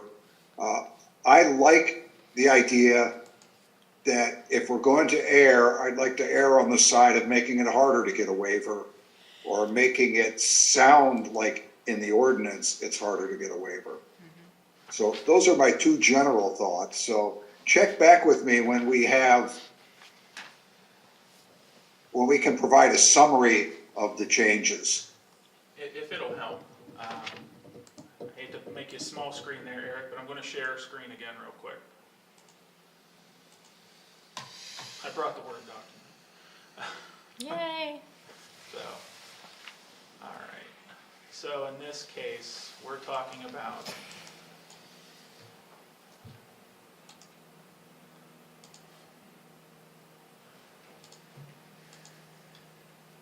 Look at how technical we have become. you could also track changes and it would show it in red. It's very hard to see. I'll blow it up here in a minute.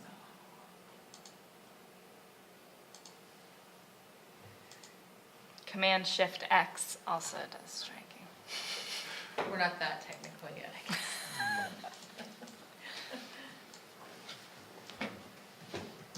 Yeah, so I come back to,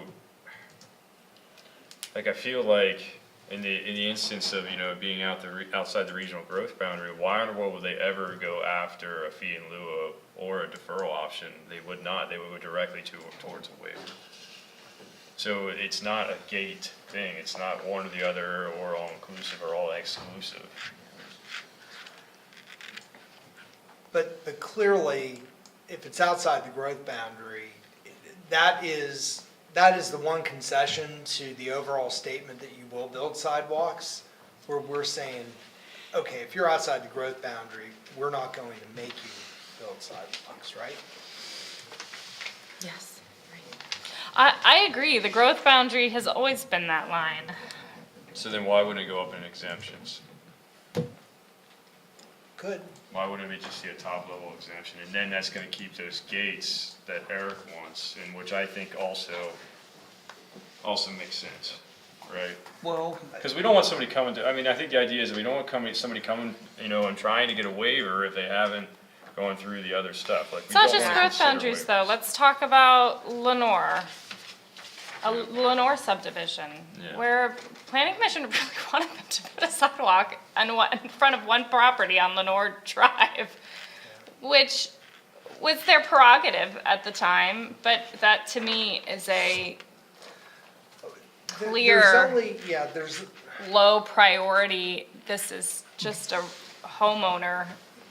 Dustin, in thinking about the growth boundary issue, to be honest, I can see situations, depending upon where outside the growth Yeah, boundary so that's why. something is located, Yeah, that I we get it. may not grant them an automatic yeah, waiver. and that's what, just speaking, that was my original thought on that, yeah. Okay. It's tough, but that's why it has to go to council. And I don't believe waivers should ever go to planning commission, like as a decision. That's where we've fallen a lot, is that it kind of gets decided there, and then they come to us assuming. And then we're like, whoa. Well, but remember, planning commission can only ever recommend. They only make recommendations for approvals, they only make recommendations for conditions. And so I think that the fault of when people come to council is they misunderstand what planning commission is doing. Right. In terms of they're making a recommendation to council. They haven't approved anything because they don't have the ability to do that. Only council has the ability in the MPC to do any approvals. And so I don't want to call it a fundamental misunderstanding, but it is used that way by developers and engineering firms to say, well, the planning commission approved this. No, they didn't. They're recommending that council strongly consider either doing this or not doing this. They didn't approve anything. Yeah. So but that's just the nature of the beast. Right. But, I mean, I don't know. I guess I'm just trying to throw another roadblock in there. If council maintains this one lever, then they need to come to even if the land development plan hasn't gone through planning commission yet, whatever, come to council and see if we're even willing to entertain a waiver. Well, if it's a make or break for the overall development, absolutely, they would need to do that in advance. But I've never seen that. Right, I've never experienced that either in all the land development plans that have come through in my tenure. So Right. typically, that's not going to be the case. I mean, the option that people have in order to get that feedback, however, is the sketch plan. Yeah. And we do strongly encourage people to utilize sketch plans as much as possible. And some people are receptive, or some developers, engineers are receptive to Right. doing that, and some are not. But I think it proved its value with the most recent Stalker Arise. land development plan and this Arise plan. I think And the that, fireworks. pardon me? Jake's Fireworks, I think, had a sketch Yeah, plan I as mean, well. I think that especially given our approach to sidewalks in College Township and what will be underscored whenever we do adopt this ordinance, that the sketch plan becomes that much more important because that's the one element where they can get immediate feedback from council relative to a pretty critical and potentially costly component of their project. And that's kind of how I see it playing out with the process. I mean, we have a pre-submission meeting, they come in, they sit down, we go through the matrix, we go through the process flow chart, and then, we always try to recommend the sketch plan process because we know how successful it's been in the past. So I mean, that's kind of how I've envisioned this at the beginning, when we first enacted. Moving forward, I just think that, it's gonna be a lot of conversation between staff and the new developers coming in to kind of show them what we want, what the intent of this whole ordinance is. So, Right, and like Eric's saying, we want those gates most of the vast majority of the time. Those gates are so important, but we just need to remember the little guy. yeah, the low volume streets where people Exactly, can the walk low on the street volume and not. landowner who's, got an extra lot and is just subdividing it, and doesn't have the money to go through each of those gates. Like, that's a game changer, the amount of engineering that's needed to get through those 2 other gates. Or pay a fee in lieu. I don't know. At the sake of cutting the conversation a little short, and speaking with Mike just now, I think that we would like to bring this back to council on the 15th. I think we could do it tonight, but in order to give everyone a little bit more comfort, Eric has his hand raised when you're. I'll defer to Eric's comments here, but I was going to recommend to council that we just bring this back on the 15th with those changes, with that proper flow. But again, whatever you folks end up deciding, we can accommodate. Okay, Eric? Yeah, hey, thanks. I would add Aldi's sketch plan was Yeah. quite valuable exercise also. They were looking for sign relief, but still.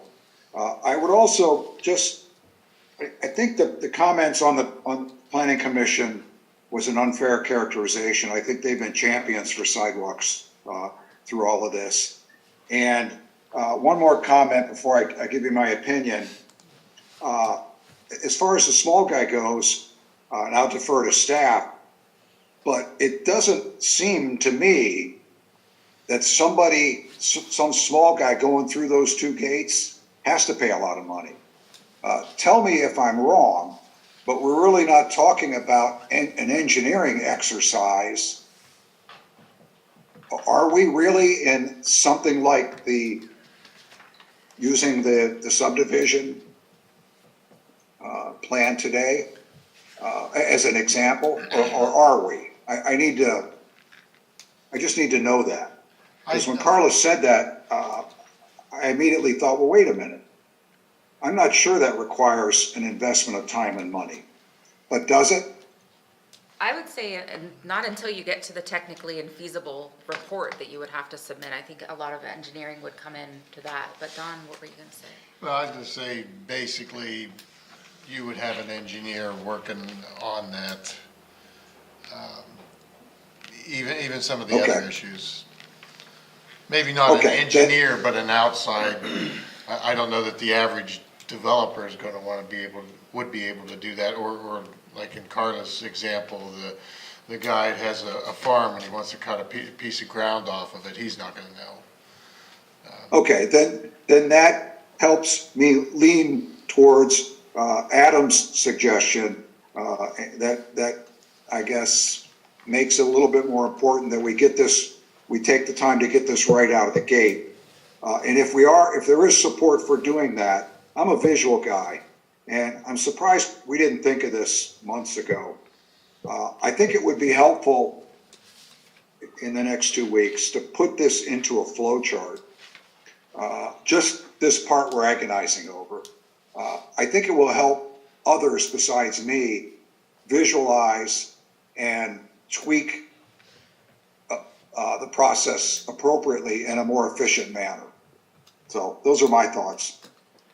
Yeah, I would add, there is flow charts within the plan itself. We can extrapolate those and put them out there in front of folks, so you can not only see the language, but also kind of visualize how a plan flows through this process. That that's easily accomplished. Thanks. Good points, Eric, thank you. All right, should we just table it, or? Yep. All right, I'll accept a motion to table. So move. I will second it, but since it's on the table, since we didn't have a motion, do we really need? Table it. I guess, To I'm table sorry. it? Yeah, Oh, we did Adam have gave that. me a nod, Jen's giving me an, We did shake. last week. No, you're correct. That all was right, my well, I've got a mistake. motion and a second. All those in favor, To bring it back, yeah, we won't table it, we'll just bring it. all those, I need to, if this, Just say, all those in favor, say aye. Aye. Aye. All those opposed, say no. No, the motion doesn't get, or this doesn't, no, yeah, what is happening?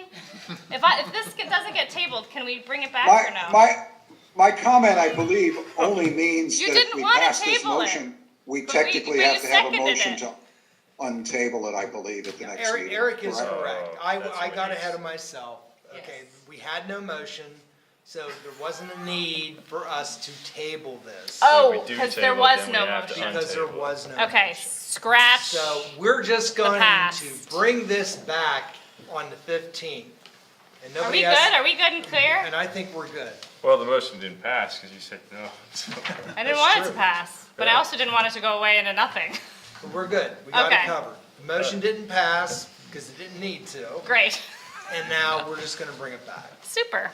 All right, thanks. Thanks for all that work. Before we leave this agenda item, what I would recommend is what we did the last time, is we'll send out the draft language to council in advance again. If you have particular comments, please let us know in advance. We'll tweak and have it ready for you here on the 15th. But yeah, we're getting closer. We're close. It'll be good. It's gonna be so good. All right, thanks, everybody. NB1, Resolution R-22-23, authorizing an amendment to the Articles of Incorporation of CATA to extend life of the authority. Adam?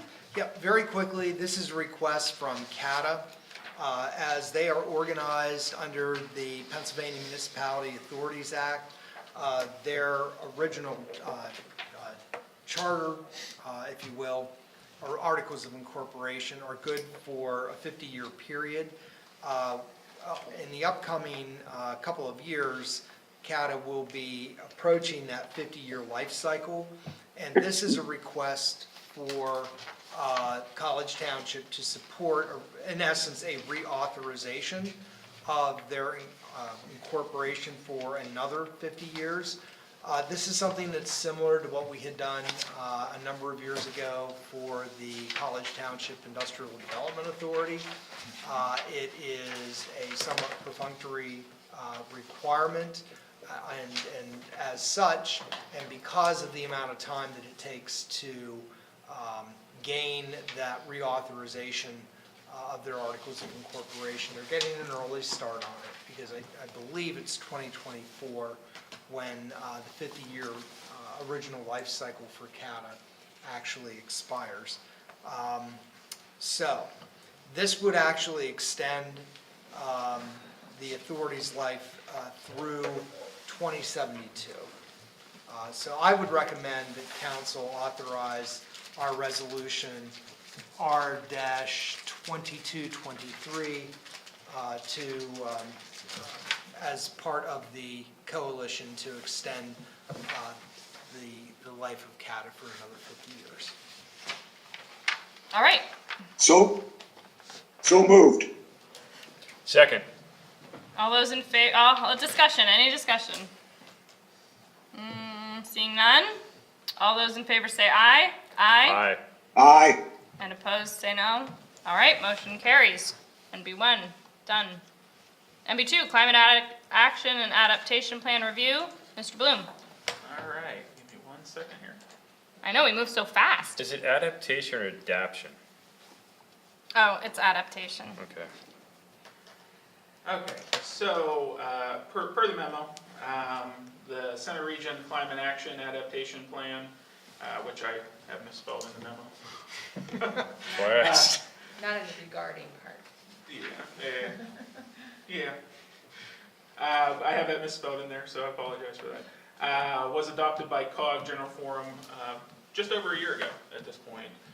And COG, in collaboration with the 6 member municipalities, which includes College Township, developed the climate adaptation plan to identify, address, and to the degree possible, prevent the negative impacts of climate change. I'm just kind of going to walk through a presentation here to gather the thoughts and move towards an element that Carla developed, which I think is a great tool for us to use.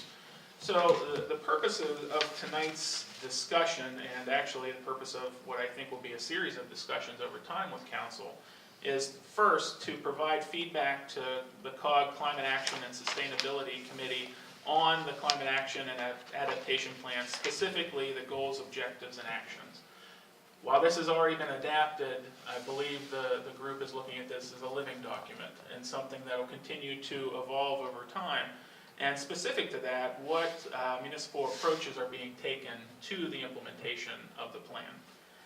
Kind of a secondary discussion that, again, doesn't need to happen this evening is to begin to consider future implementation items as part of College Township's annual work program, our capital improvement program, and ultimately how that moves forward into our budget. So the emphasis of this plan is what the Center Region municipalities can do to help combat climate change and what we can do on an individual basis to ultimately build towards a regional effort to help combat climate action or climate change. And why are we even having this discussion? So some of the more high-level issues with climate change, you're seeing increasing temperatures, you're seeing fluctuation in precipitation. When you have those types of extreme events or extreme heat, extreme rainfalls, obviously they start to hit at the very basic level of health, safety, and well-being. Things such as power outages, impacts to health, property loss and damages, impacts to infrastructure, shortages of necessary life-sustaining facilities and water, those types of things. So as climate change continues to grow here in the world, we're seeing an increased vulnerability to these types of activities. So again, over our lifespan, we've seen more of these types of extreme events that are ultimately having larger scale impacts to what we do at the municipal local government level. As part of the plan, looking back to the base year of 2010, there was analysis of the greenhouse gas emissions in the Center Region. And at the time, we were looking at just over 800,000 metric tons of CO2e. One of the things that called out and jumps out in this plan is that's the equivalent of 10.21 metric tons per person. And that's more than 2 times the global average that we're seeing across the world. So obviously the Center Region, in evaluating that, established some targets over the next, at that time, 20 years out from that base year. So they were looking at a reduction of the 2010 greenhouse gas level by 45% by 2030 and 80% by 2050. And specific to sectors, building and energy, solid waste, renewable energies, clean, healthy water, sustainable transportation, and land management. Each of those sectors, those 6 distinct sectors, have a specific goal assigned to them, as well as objectives. And under those objectives, there are 82 individual actions that were called out. And those drill down to policy level, programmatic level discussions at the municipal, county level, regional level, on things that we can be doing in each of those sectors. So I want to thank Carla for putting together the survey document that I'm going to transition to here in a moment. But before we have some of that discussion, I did want to harken back to the original survey before the plan was ultimately adopted, and what was our community saying that they felt were the most important strategies. And this is the top 10 things.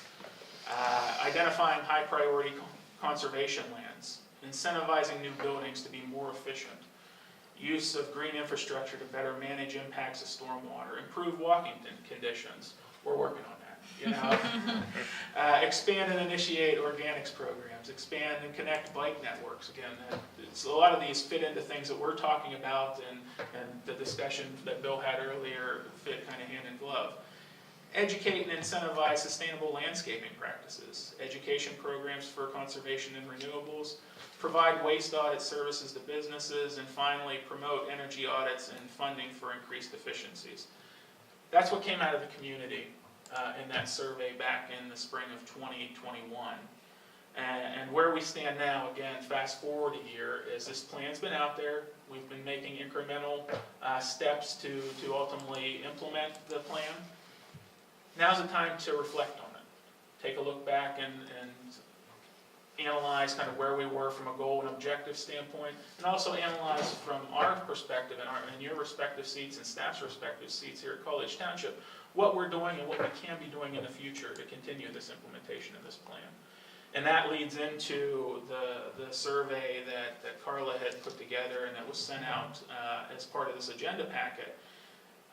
Utilizing that survey, tonight what we're looking for is to begin that discussion, provide feedback to the COG Climate Action and Sustainability Committee on the Climate Action Plan, Climate Action and Adaptation Plan, specifically those goals, objectives, and actions, and an update on our municipal approaches to implementation, and start thinking forward as we start looking at our future programs of work and our capital investments as to what we can do to continue to ramp up that implementation, to see if we can, as a region, hit those marks that were established, those targets that were established upon this plan's adoption. So with that, I will stop the presentation briefly, and I wanted to kind of go into, from a process perspective, what we were going to be asking of council tonight. Provided with your agenda item were printouts of the survey that Carla, again, graciously put together for us. And the thought process was to approach this very similarly to how you've done the discussion around the COG program plan in the past, where it's more of a holistic view by council to agree, disagree, expand upon the comments that staff has already added to that survey. So with that, Carla, I'm going to stop and see if you had anything to add to this discussion. Thanks. First of all, you are so good at what you do. Thanks for organizing all of that into something comprehensible, because this is a really big undertaking that the Climate Action and Sustainability Committee is trying to do. And I will say that there is a technical advisory group that has put, so this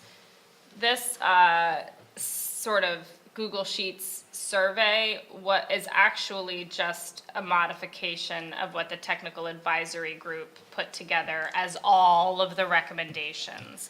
And their recommendations are broad, and there's a lot of them, as you said, Mike. And so as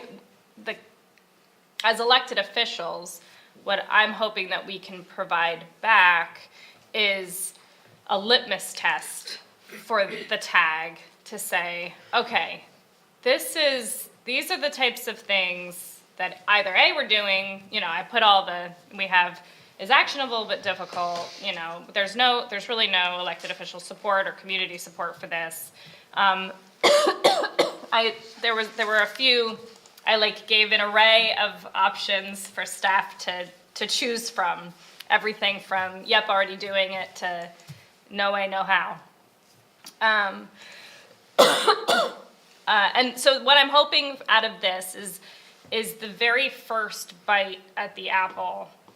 This is dipping our toes in as a township to give feedback to the tag and say, okay, this is where we are. And then also a metric, in 5 years we can do this again.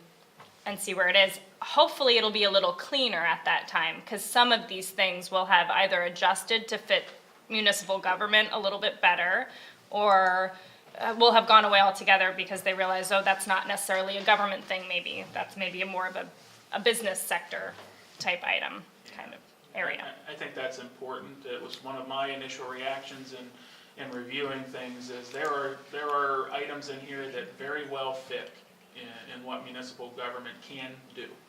And then there are some that they're great, they're aspirational, they're very big, and not necessarily, and I think, using kind of the term, not in our wheelhouse. So, and then thinking long-term about this, those things that fit right now from a municipal government perspective and what we do and what we do well, how do we take those? And, kind of that second part of this discussion for another day is how do we then take those at the College Township level and turn them into implementable actions? And in our programs of work, in our capital improvement plan, and ultimately programmed into our budgets. So, we've talked a little bit in the past as we've walked through the last CIP about how we're going to evolve that discussion starting next year for the next CIP. This dovetails nicely with that. I think you're going to see that discussion come from these kind of higher level, staff loves it when I say 30,000 foot view plans. Except that's the whole state of Pennsylvania. Right. Just, take Too high. those and start putting that into concrete things we're doing today and aspirational things that on those out years of our CIP that we need to start thinking about how do those weave into our annual program of work. Yeah. But again, for tonight, it's more of that discussion that you talked about is, what makes sense kind of at that most basic level for the tag to just help inform them. Okay, this is what we can do today, and this is something maybe for the future, and then this is, big, I don't want to say pie in the sky, but very aspirational. And similarly, really what I'm hoping is that this format that we're taking with this little simple survey and staff council interaction can become a boilerplate format for the other municipalities to be able to do the same. A lot of the other municipalities, it's just not hitting. It's not hitting the municipality. It's just coming to the committee, and it's not going anywhere else. And if this is going to be, worth our work and time, it's got to get in. It's got to infiltrate into all the areas that you're saying, Mike. So. Yeah. So it's through each of these filters. Yeah. To get to where we're actually talking about implementation, grassroots type stuff that we do on a day-to-day basis. Right, so I appreciate everybody's time and efforts looking at this and going through this. This is not a time-sensitive issue, so if at any point we get caught up or sort of, doldrummed out, we can raise a hand and we can tap out and pick it up at another time. So what are you recommending we do tonight? You want to go each line? Is that what you want to do? Yeah, I have, I'm going to pull another spreadsheet up. Well, It's- I mean, it's just I'm going to recommend that we table this, or we bring it back, maybe table it to a workshop where we have full council participation. That's really my only reason Yeah. for it. Yeah. Because, and maybe a workshop session I think would be better, because I do want to drill into detail on this, and I will take it till midnight if I get into the detail I want to. And I don't think I can sustain that tonight personally. Yeah, no, I completely understand, and that's, staff has had that discussion of, for tonight, it would have had to stay at the high level. Yeah. And if we're not prepared to do that, then I'm happy to take it into what avenue you want to take it into. I would really appreciate that. I see Eric's hand. Let's get Eric's take on this. Thanks. I was going to suggest the exact same thing that Dustin just said. Also in part, by the way, great job of organizing this. Yeah, Was it absolutely. Carla or Mike or whatever? This is a good starting point. But for all the reasons that Dustin noted, this is really important. And whatever we decide when we go through this, really broadly affects everything from our mission statement to our objectives to the goals. Then you're weaving things into our work plan, our CIP, and exactly what Dustin said. I don't think it's something we should tackle now with only 3 members, particularly since we're getting ready to appoint another member. And I didn't think about it till he mentioned it, but I would actually be in favor of a separate standalone workshop on this, as opposed to wedging it into one of our meetings. Yeah, great. Okay. Fine with me. I have no problem with that. So Well, kind of thinking forward on this, obviously we're going to be running up against the holidays here pretty quick. yeah, I think it would be important to consider that you do have an appointment of a new member, as Eric alluded to. Assuming we get a group of candidates, you'll have that discussion, and right now the timeline says an appointment at your next December meeting. So I'm thinking probably sometime in January okay, for that great. type of a workshop. Yeah.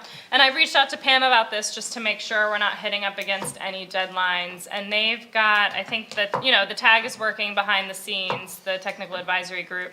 And so it might dovetail really nicely I think they've got maybe like a new version of this coming out. And if they do, then I'll weave them together somehow.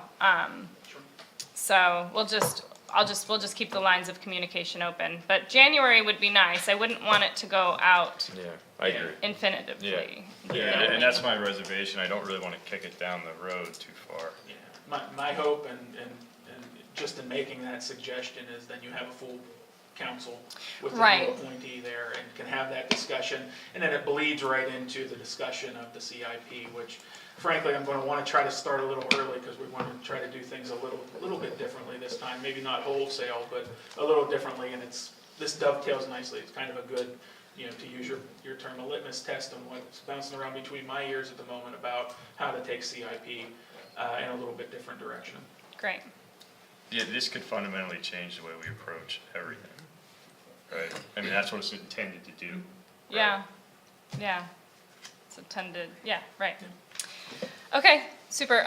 Then if this agenda item is over, any further additions there, Eric, for this? Or we'll move along? Are we good to move along? Okay. So that's the end of NB2. And next we have staff informatives. Anything from staff that you want to bring up? Tomorrow night. Well, that's more of another matter, Oh, but okay, sorry. Either one. jumping the gun. Nothing? Okay. How about another matter? Hey. Jen, please, do the honors. Tomorrow night, be there, Wyndham Garden at 6 o'clock. That's our ABC recognition dinner. Banquets, yes. ABC, that's And our staff authorities, recognition. boards, and commissions. for- Join an ABC and you get a So, free dinner once a That's year. right, for those of Yeah. you College Township residents listening in. Carla, I will note Eric has his hand up. Oh, sorry, Eric? Thanks. Hey, my 5 days ends tomorrow. Oh, So I good. hope- I hope to see everybody tomorrow. All Today right. was, we're playing it safe. Today was day 5. Great, well, we look forward to seeing you and yours. All right, anything Thanks. else for the good of the order? Seeing and hearing none, I'll accept a motion to adjourn. So move. All right,